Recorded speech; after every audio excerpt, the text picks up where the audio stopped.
Introduction à Access. Premièrement, Access, c'est quoi? C'est une base de données. Une base de données, c'est une application dans laquelle un grand volume de données vont être enregistrées d'une façon ou d'une autre. Access, c'est l'une des applications les plus reconnues pour nous permettre d'emmagasiner et de récupérer les informations qu'on a besoin rapidement. Les données Access portent toutes sur un sujet en particulier et sont classées comme telles. Par exemple, une liste d'employés, une liste de clients ou de fournisseurs, une liste d'élèves, de produits. Bref, vous avez compris le topo. Comment on fait pour lancer Access? Alors, en fait, on peut le lancer de la même façon que toutes les autres applications de la suite Office. Alors, on a trois façons possibles. Alors, premièrement, on a la zone recherchée au bas de votre écran. Donc, si vous tapez Access, vous allez retrouver l'application. Sinon, autre façon possible, vous avez le raccourci qui est sur le bureau si vous l'avez installé. Donc, vous double-cliquez sur le raccourci tout simplement pour pouvoir lancer Access. Et sinon, il y a aussi l'épingler sur la barre des tâches, tout simplement.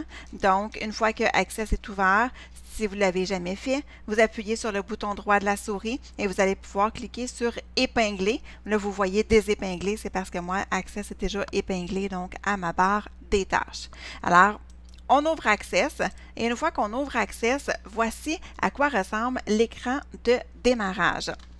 Alors, vous avez dans le haut ici la galerie de modèles. Je vous dirais que la plupart du temps, on va partir d'une base de données vide pour utiliser Access et en fait, durant votre formation, vous allez toujours utiliser une base de données vide ou une base de données qui a déjà été créée, mais on n'ira pas dans les modèles.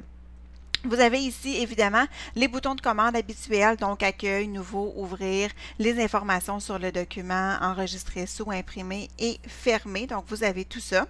Et dans le bas ici, vous avez les commandes de gestion du programme, donc compte, avis et options. Vous avez donc, dans le volet de droite ici, vous avez la liste des documents récents avec la date de modification. Vous avez aussi les outils de recherche, en fait, l'outil de recherche des fichiers enregistrés, alors que vous pouvez faire une recherche par ici.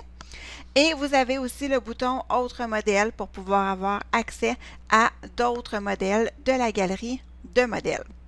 Donc, voilà pour l'écran de démarrage. Alors, on va aller voir ensemble la fenêtre d'une base de données. Donc, à quoi ça ressemble la fenêtre d'une base de données? Alors, ça ressemble à ça.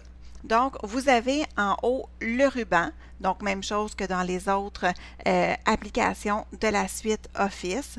Donc, vous avez certains onglets qu'on va explorer un petit peu plus tard, qu'on va voir ensemble dans une autre capsule, ainsi que tous les groupes et les boutons du ruban. Vous avez quelque chose de nouveau ici à gauche, donc vous avez un volet de navigation qu'on appelle, qu'on va laisser la plupart du temps ouvert pour pouvoir l'utiliser et c'est dans le volet de navigation que vont être tous les objets Access. Donc, vous devriez voir ici tous les objets Access.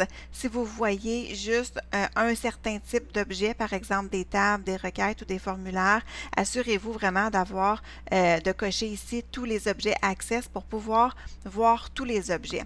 Qu'est-ce que c'est un objet? On va voir ça dans une autre capsule un petit peu plus tard, mais sachez qu'il y a certains objets, en fait, il y en a 6 des objets. Il y a en fait des modèles. Il y a des tables, des requêtes, des formulaires, des états et des macros. Quand on crée un objet, il se retrouve ici, donc dans le volet de navigation. Vous voyez que dans le volet ici, dans les tables, j'ai 2 tables qui sont déjà créées. Il y a un petit icône aussi, une icône qui représente les tables. Même chose pour les requêtes. Donc, en dessous du titre requête, je vais retrouver toutes les requêtes que je vais avoir créées et j'ai une icône aussi pour représenter les requêtes. Même chose pour les formulaires et pour les états. Donc, c'est ce que je vais retrouver dans le volet de navigation. Et ici, j'ai la fenêtre de mon document. Évidemment, là, c'est en grisé parce que j'ai rien ouvert encore. Pour pouvoir ouvrir une table qui est déjà créée, je vais devoir double-cliquer sur la table et elle va s'ouvrir et elle va s'afficher ici tout simplement. Et pour la fermer, je dois appuyer sur le petit X qui est à la droite du titre de la table ou de la requête, le formulaire, l'état, etc. Donc, ça s'ouvre sous forme d'onglet. Et on appuie sur le X pour le fermer tout simplement. Donc, évidemment, quand ma fenêtre, quand j'ai une table ou un objet d'ouvert, mais c'est sûr que là, je vais avoir accès à toutes les données, en fait, à tous les boutons qui sont dans le ruban. Sinon, j'ai accès à rien, évidemment, parce que j'ai rien d'ouvert. Donc, voilà. Alors, c'est à ça que ressemble Access. Alors, vous allez en savoir plus dans les prochaines capsules. Donc, c'était la petite introduction à Access.